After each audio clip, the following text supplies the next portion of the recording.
Hi friends, சிறகடி காசு சீரியலில் இனி வரப்போகிற எபிசோட்ஸ்க்கான ப்ரோவை தான் இந்த வீடியோவில் பார்க்க போகிறோம். வாங்க ஃப்ரெண்ட்ஸ் பார்க்கலாம்.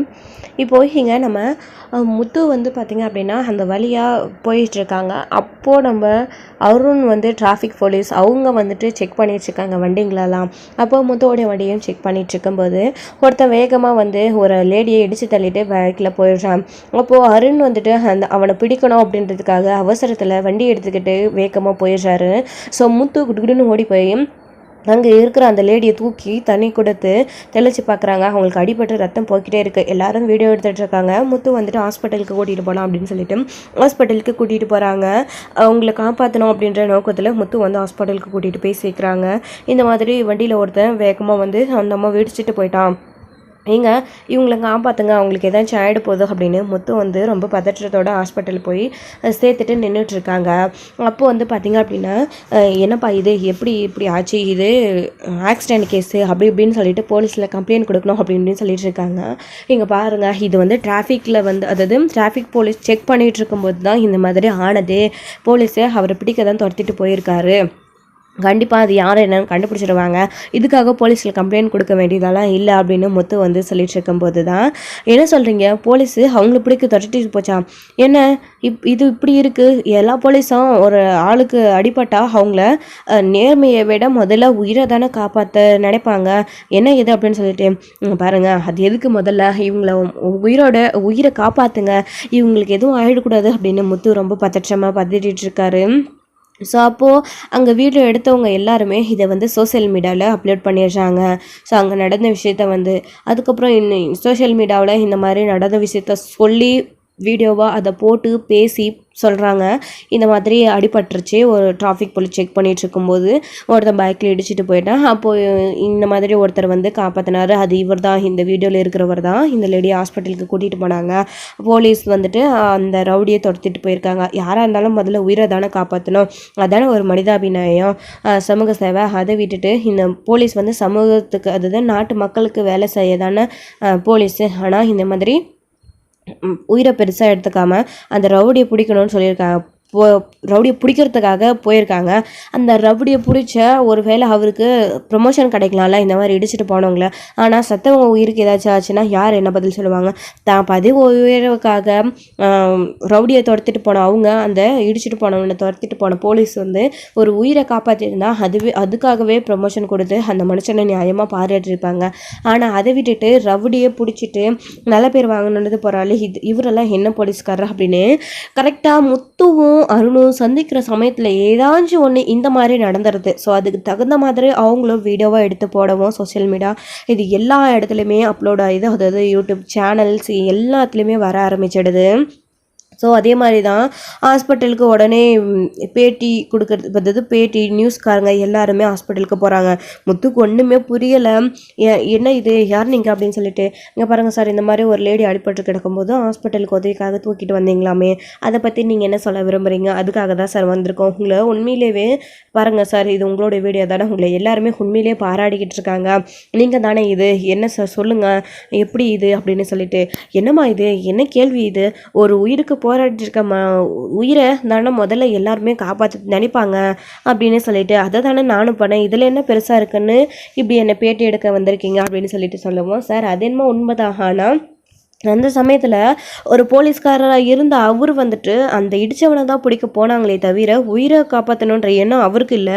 ஸோ அங்கே நின்றுட்டுருக்க ஜனங்களில் ஒருத்தராக இருக்கிற உங்களுக்கு எப்படி இந்த எண்ணம் தோணுச்சு அப்படின்னு சொல்லிட்டு அவங்க எல்லாருமே கேள்வி கேட்கவும், அது அவங்களுடைய மனசை பொறுத்து தானே இருக்குது. எனக்கு ஆபத்தில் யாராச்சும் இருந்தாங்களோ, இந்த மாதிரி நான் கண் முன்னாடி உயிருக்கு போராடிட்டு இருந்தாலோ அவங்கள காப்பாற்றணுன்னு தான் நான் நினைப்பேன் எப்பயுமே. அதை விட்டுட்டு அவனை பிடிச்சி என்ன ஆக போகுது, அவனை பிடிச்சிட்டு வர வரைக்கும் இந்த அம்மாவுக்கு ஏதாச்சும் ஆயிடுச்சுன்னா நான் வந்து இந்த அம்மாவை காப்பாற்றணும்னு தான் நினச்சேன். அந்த சூழ்நிலையில் வேறு எதுவும் எனக்கு இல்லை அப்படின்னு சொல்லிட்டு சொல்லவும், ஸோ அப்படி முத்து சொல்லிவிட்டு அந்த உயிருக்கு அம்மா போராடிட்டு இருக்காங்க. இப்போ அவங்களுக்கு இன்னும் கொஞ்ச நேரத்தில் டாக்டர் என்ன ஆச்சுன்னு சொல்லிடுவாங்க, அவங்க கண் விழிச்சிருவாங்க அப்படின்னு சொல்லிட்டு இருக்கும்போது டாக்டர் வந்து பரவாயில்ல, கரெக்ட் டைமுக்கு கொண்டு வந்தீங்க, அதனால் உங்களுக்கு எதுவும் ஆகலை, இல்லைன்னா நிறைய பிளட் போக சான்சஸ் இருக்குது, அது மட்டும் இல்லாமல் அவங்க கோமாவுக்கு போகவும் வாய்ப்பு இருந்திருக்கு, எப்படியோ சீக்கிரம் கொண்டு வந்ததுனால அவங்களுக்கு அந்த பிளட்டை ஸ்டாப் பண்ணி ஸ்டிச்சஸ் போட்டிருக்கு, சரியாயிடும் அப்படின்னு சொல்லிடுறாங்க. இப்போ அவங்க கண் விழிச்சிட்டாங்க, அவங்க சரியாயிட்டாங்க. அவங்க ரிலேட்டிவ் யாராச்சும் வர சொல்லி வீட்டுக்கு கூட்டிகிட்டு போக சொல்லலாம். ஈவினிங்கு தான் சில டேப்லெட்ஸ்லாம் கொடுக்குறேன், அதை எடுத்துக்கிட்டால் சரியாக போயிடும் அப்படின்னு டாக்டர் சொல்லவும், பார்த்தீங்களா டாக்டரே சொல்லிட்டாங்க, அவங்க கண் முழிச்சிட்டாங்க, அவங்களுக்கு எந்த பிரச்சனையும் இல்லை, இது போதும் அப்படின்னு சொல்லிட்டு முத்து வந்து அந்த சமயத்தில் சொல்லவும், டாக்டருமே இருந்துக்கிட்டு அப்போ ஒரு சில பேட்டி கொடுக்குறாங்க, நம்மளோட ஹாஸ்பிட்டல் நம்மளோட பேர் வந்து பேரும் புகழுமாக வரும் அப்படின்னு சொல்லிட்டு கரெக்டான சமயத்தில் இவர் வந்து கொண்டு வந்து அந்த பேஷண்ட்டை சேர்த்ததுனால அவங்கள காப்பாற்ற முடிஞ்சிச்சு.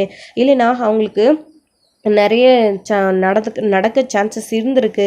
எப்படியோ வந்து அது எதுவும் நடக்காமல் இவர் காப்பாற்றிட்டாரு, இவரை தான் உண்மையிலேயே பாராட்டணும் அப்படின்னு டாக்டர் சொல்லிட்டு, நீங்கள் நன்றி சொல்லதா இருந்தாலும் இவருக்கு தான் சொல்லணும் அப்படின்னு சொல்லிட்டு அவங்க வந்து அவரும் சொல்லிட்டு போகவும், உண்மையிலேயே நீங்கள் பண்ணது பெரிய விஷயம் சார் அப்படின்னு சொல்லிட்டு எல்லாருமே முத்துவை பாராட்ட, அதுக்கப்புறம் அங்கே இருக்கிறவங்க ஒரு சிலரை கூப்பிட்டு உங்களுடைய கருத்துக்களை சொல்லுங்கள் அப்படின்னு சொல்லிட்டு சொல்லவும், அதுக்கப்புறம் அங்கே இருக்கிறவங்களும் வந்து இவர் இப்படி பண்ணது உண்மையிலேயே நல்லது, நேர்மை, ஒரு உயிரை காப்பாற்றிருக்காரு, இப்போ நாமளே அடிபட்டிருக்கிறத கூட யாருமே நம்மளே காப்பாற்ற ஆள் இல்லையேன்னு எவ்வளோ ஏக்கத்தோடு இருப்போமோ, என்ன ஆகுமோ அடுத்த நிமிஷம் ஏதாகுமோன்னு சொல்லிட்டு இந்த மாதிரி உயிருக்கு போராடிக்கிற சமயத்தில் ஒரு ஆள் வந்து நம்மளை காப்பாற்றினா எப்படி இருக்கும், அந்த மாதிரி தான் இந்த தம்பி. உண்மையிலே கிரேட் தான். அடிப்பட்ட இடத்துல இருந்த போலீஸு அந்த ரவுடியை துரத்தின்னு போயிடுச்சு. ஆனால் இவர் வந்துட்டு அந்த உயிரை காப்பாற்றணும்னு நினச்சிருக்காரு. உண்மையிலே இவரோட தைரியத்தை பாராட்டணும் அப்படி இப்படின்னு சொல்லிட்டு பெருமையாக பேசவும், இது எல்லா இடத்துலையுமே அவங்க உடனே அப்படியே சேனலில் போட்டுடுறாங்க, நியூஸில் எல்லாத்துலேயுமே வந்துடுது. முத்து அதுக்கப்புறம் அந்த லேடியை காப்பாற்றிட்டு வீட்டுக்கு வராங்க. வீட்டுக்கு வந்த உடனே அதுக்கு முன்னாடியே வந்து அப்படி முத்து வீட்டுக்கு வரத்துக்கு முன்னாடி வீட்டில் இருக்கிறவங்க எல்லாருமே அந்த டிவி நியூஸ் எல்லாருமே பார்த்துருக்காங்க. உடனே வந்து முத்தோடைய அப்பாவும் ரவி இதெல்லாம் பார்த்துட்ருக்காங்க. அதை பார்த்த உடனே மீனா இங்கே வாயேன் அப்படின்னு சொல்லிட்டு முத்துவோடைய அப்பா வந்து சொல்லவும், அதுக்கப்புறம் என்னாச்சு மாமா அப்படின்னு, இங்கே பாரு முத்து செஞ்ச வேலையை அப்படின்னு சொல்லிட்டு சொல்லவும், உண்மையிலே முத்து நல்ல பிள்ளை, அவன் நல்லா வந்து அவனை நான் நல்லா வளர்த்துருக்கேன், எனக்கு பெருமை தேடி கொடுத்துருக்கான். இப்போ மட்டும் இல்லை, இதுக்கு முன்னாடி எல்லா விஷயத்துலையும் அதே மாதிரி தான். உண்மையிலே முத்து கட்டிக்க நீ கொடுத்து வச்சுருக்கணும் அப்படின்னு. மாமா அதை நான் தான் உங்களுக்கு சொல்லணும், உண்மையிலே நல்ல பிள்ளையை பெற்று வளர்த்துருக்கீங்க, அவராட்டம் நல்லது செய்ய யாருமே இருக்க மாட்டாங்க, அவரை பற்றி எனக்கு நல்லாவே தெரியும் மாமா, அவர் என்ன புதுசாக இப்படியா செய்கிறாரு அப்படின்னு சொல்லிட்டு. இருந்தாலும் பாருங்கள், நீ முத்துவை பற்றி எவ்வளோ பெருமையாக டிவி நியூஸ் பேப்பர்லலாம் போட்டிருக்காங்க. ஆனால் இதில் ஒரு நல்லது இருந்தாலும், ஆனால் அந்த போலீஸ் வந்து பார்த்திங்க அப்படின்னா சீதாவோட ஹஸ்பண்ட் பாருங்கள் நீங்களே, அவர் வந்துட்டு அந்த சமயத்தில் அந்த ரவுடி இதுன்னு துரத்திட்டு போயிருக்காங்க. முத்து பண்ணது நல்ல விஷயம், அவர் பண்ணது பெரிய குற்றம் அப்படின்னு தான் எல்லாருமே பேசிக்கிட்டு இருக்காங்க அப்படின்னு சொல்லிட்டு இங்கே வந்து அருணுமே அதாவது அருணை பற்றியுமே வந்து ரவி வந்து மீனா கிட்ட சொல்லிட்டு இருக்கவும், அவர் எப்பயுமே அப்படி தானே மாமா, என்னதான் சீதாவோட ஹஸ்பண்டாக இருந்தாலும் அவருக்கு வந்துட்டு இன்னுமே இவர் மேலே கோவம் இருக்குது, அது ஒரு பக்கம் இருந்தாலும் ஆனால் அவர் உயிரை தானே காப்பாற்ற இருக்கணும், இந்த ஜனங்க சொல்கிற மாதிரி ஏதோ அவருக்கு அந்த சமயத்தில் அது தோணில் போன இருக்கு மாமா அப்படின்னு சொல்லியிருக்கவும், என்னம்மா இருந்தாலையும் முத்து பண்ண தான் கரெக்டு அப்படின்னு எல்லாருமே சொல்லிட்டு இருக்காங்க. ஸோ அந்த சமயத்தில் உயிரை காப்பாற்றுறது தான் முக்கியம், அதுக்கப்புறம் தான் அது யார் என்னன்னு விசாரிக்கணும், அவங்கள உயிரை காப்பாற்றிட்டு அப்படி தானம்மா அப்படின்னு எல்லாருமே சொல்லிட்டு இருக்காங்க. ஸோ இந்த விஷயம் நியூஸில் எல்லாம் வந்ததுனால அந்த ரவுடியை பிடிச்சிக்கிட்டு ஸ்டேஷனுக்கு போன அருணுக்குமே அதே ஷாக் தான். அங்கே வந்துட்டு அவங்களுமே அந்த நியூஸை பார்த்துருக்காங்க, இப்படி போலீஸ்காரங்களை இவ்வளோ அசிங்கப்படுத்துகிறாங்க நியூஸில் வந்துட்டு, இதுக்கு எல்லாமே முழு காரணம் அருண் தான் அப்படின்னு அங்கே உயர் அதிகாரியுமே நினச்சிடுறாங்க. அதுக்கப்புறம் அருண் வந்ததுக்கப்புறமா சார் அந்த ரவுடியை பிடிச்சிட்டேன் அப்படின்னு, ஐயோ என்னையா வேலை பார்த்து வச்சுருக்க நீ, அங்கே அவன் இடிச்சிட்டு போயிட்டான் அப்படின்னா அந்த லேடியை தானே நீ முதல்ல காப்பாற்றிருக்கணும், அதை விட்டுட்டு இவனை பிடிக்கிறதுக்காக போயிருக்க, இவனை பிடிச்சிட்டு வர வரைக்கும் அந்த லேடிக்கு உயிர் இருக்கமா, நீ இவங்களை காப்பாற்றிட்டு அதுக்கப்புறமா இந்த ரவுடி தேடி கண்டுபிடிச்சி இதுக்கு இவன் தான் காரணம்னு கூட்டிகிட்டு வந்து அவங்க முன்னாடி நிற்க வச்சுருந்தா நீ நல்லவன், அதை விட்டுட்டு எப்படி போயிருக்க, இங்கே பாரு உன்னால் போலீஸோட பேரே கெட்டு போச்சு, இங்கே பாரு எல்லாருமே வந்து எப்படி பேசிகிட்டு இருக்காங்கன்னு இந்த நியூஸை பாரு அப்படின்னு போலீஸ்காரங்க வந்து அந்த நியூஸை பார்க்க சொல்லும் போது தான் என்ன ஏதுன்னு சொல்லிட்டு அருணுக்கு தெரிய வருது. அப்போது முத்து தான் அதில் பேசிகிட்டு இருக்காரு. ஓ அப்போது இதுக்கு காரணம் இவன் தானா, எங்கே போனாலையும் என்னுடைய வேலைக்கு உடவைக்கிறதுனே இவன் இருக்கான் போல இருக்கு அப்படின்னு சொல்லிட்டு இருக்கவும், சார் அந்த அவசரத்தில் அவனை பிடிக்கணும் தான் சார் தோணுச்சு எனக்கு அப்படின்னு அருண் சொல்லவும், இல்லையா நீ பண்ணது ரொம்ப பெரிய தப்பு, ஒரு போலீஸ்காரனாக இருந்துக்கிட்டு இப்படி தான் பண்ணுவியா, பாரு உன்னை சஸ்பெண்ட் பண்ணுறேன் அப்படின்னு சொல்லிட்டு அருணை வந்து சஸ்பெண்ட் பண்ணிடுறாங்க. ஸோ இப்போது சார் அருண் வந்து எவ்வளவோ கெஞ்சி பார்க்குறாங்க, சார் இல்லை சார் தப்பு இல்லை புரிஞ்சுக்கோங்க சார் அப்படின்னு சொல்லிட்டு, ஆனால் அருண் பேச்சை யாருமே கேட்குறதே இல்லை, அவர் பண்ணது தான் பெரிய விஷயம் அப்படின்னு சொல்லிட்டு ரொம்ப பாராட்டுறாங்க முத்துவை எல்லாருமே பேப்பர் நியூஸ் எல்லாத்துலேயுமே முத்துவோடைய ஃபோட்டோ முத்துவோடைய நியூஸ் தான் வந்துட்டுருக்கு. அதுக்கப்புறமா இந்த விஷயம் சீதாவுக்கு கூட தெரிய வருது. ஹாஸ்பிட்டலில் அவங்க கூட நியூஸ் பார்த்துட்ருக்காங்க. இது அருண் தானா, இவர் என்றைக்குமே திருந்த மாட்டார், மாமாவை இவ்வளோ நாளாக கீழ்த்தரமாக பேசிகிட்டு இருந்தார், ஸோ இப்போ வந்துட்டு இதுக்கு காரணமாக அவர் தானா அப்படின்னு சொல்லிட்டு சீதாவுக்கு புரிய வருது. அருணால் இப்படி ஆயிடுச்சு அப்படின்னு சொல்லிட்டு. ஆனால் இப்போ வந்து அருணோட வேலை போயிடுச்சு, மாமாவுக்கு நல்ல பேர் கிடைச்சிடுச்சு அப்படின்னு சொல்லிட்டு நம்ம முன்னாடியே அருணை பற்றி எப்படியெல்லாமோ பேசினார். இப்போது பேர் நியூஸ் அப்படின்னு சொல்லிட்டு அருணை பற்றி இப்படி பேட்டி கொடுத்துருக்காரு மாமா. அவர் எனக்கு தெரிஞ்சவர் தான், அவர் மேலே எந்த தப்பும் இல்லை, அதனால தான் நான் ஹாஸ்பிட்டலுக்கு கூட்டிகிட்டு போனேன் அப்படின்னு அருண் பேரையும் மாமா சொல்லியிருக்கலாமே. நான் நல்லா இருக்கணும் தானே மாமா நினைக்கிறாரு. ஆனால் இப்போது அருண் மேலே மாமாவுக்கும் கோவம் இருக்கிறது இதுலேருந்தே தெரியுது அப்படின்ற மாதிரி சீதா நினச்சிட்டு முத்து மேலே கோவம் வந்துடுது சீதாவுக்கு பயங்கரமாக வந்துட்டு. அதுக்கப்புறமா முத்து வந்து வீட்டுக்கு வராரு. முத்து வீட்டுக்கு வந்தபோது ஏங்க நீங்கள் இப்படி பண்ணுவீங்கன்னு நான் எதிர்பார்க்கவே இல்லைங்க அப்படின்னு சொல்லிட்டு மீனா ஒரு பக்கம் சொல்லுவோம். முத்துவாடி அப்பாவே அங்கேயே நில்லுடா ஒரு நிமிஷம் அப்படின்னு சொல்கிறாங்க. முத்து ஏதோ தப்பு பண்ணதான்னு நினச்சிக்கிட்டு முத்துவே இது அப்புறம் ஒரு குற்றவாளி மாதிரி எல்லாரும் பார்க்கறதா நினச்சிக்கிட்டு முத்து வந்து என்னாச்சு மீனா, ஏன்பா நான் என்ன பண்ணேன் அப்படின்னு சொல்லிட்டு பேந்தன் முழிச்சு நின்றுட்டு இருக்கவும், மீனா போம்மா நான் சொன்னேன்ல ரெடி பண்ணிட்டியா அப்படின்னு சொல்லிட்டு இருக்கவும், அப்போ தான் மீனா போயிட்டு உள்ள ஆரத்தியை கொண்டு வராங்க. ஸோ முத்து பண்ண நல்ல விஷயத்துக்கு முத்துவை ஆரத்தி எடுத்து உள்ளே வர வைக்கிறாங்க. ஊர் முழுக்க முத்துவை பற்றி தான் எல்லாருமே பேப்பர் நியூஸ்ன்னு பேசினாங்க, அதனால் அவருக்கு திருஷ்டி பட்டிருக்கோம் அப்படின்னு ஆரத்தி எடுக்கிறாங்க. முத்துவை பற்றி பெருமையாக பேசுகிறாங்க.